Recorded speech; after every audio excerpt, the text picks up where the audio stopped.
আজ তোমাদের সাথে শেয়ার করব কিনোয়ার পায়েস, একদম হেলদিয়েস্ট ভার্জনে। আর কিনোয়ার বেনিফিট সম্বন্ধে আমার থেকে বেশি তোমরা সবাই জানো। তো এটা প্রোটিনে ভরপুর রয়েছে, রিচ ইন ফাইবার এবং অ্যান্টিঅক্সিডেন্টের পরিমাণ প্রচুর রয়েছে। আর এটা সাপোর্ট করে হার্ট এবং বোনের হেলথকে ইমপ্রুভ করতে। তো যাই হোক, আমি কিনোয়াকে বয়েল করে নিয়েছিলাম। নিয়ে কড়াইয়ের মধ্যে একটু ঘি দিয়ে তাতে তেজপাতা, এলাচ, কাজু, কিশমিশ এগুলো দিয়ে দিয়েছি। দিয়ে হালকা মতো ভাজা হয়ে এলে এর মধ্যে সেদ্ধ করে রাখা কিনোয়াটা অ্যাড করে দেব।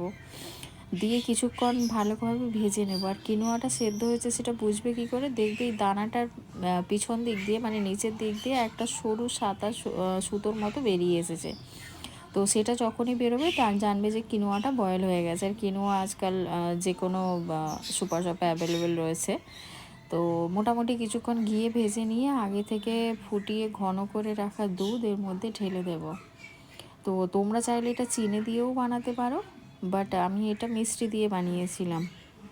বিশ্বাস করো, চালের পায়েসকে শতগুণ পিছনে ফেলে দেবে এই কিনোয়ার পায়েস। তো পায়েসটা যখন মোটামুটি ফুটে এসেছিলো তার মধ্যে আমি মিষ্টি অ্যাড করে দিয়েছিলাম। আর সবার শেষে এই এক পিঞ্চ লবণ, এই পুরো পায়েসটার টেস্টকে একদম আলাদা একটা মাত্রা দেবে। আর ঠান্ডা হলে এটা ঘন হয়ে যাবে। একদম রেডি আমার কিনোয়ার পায়েস।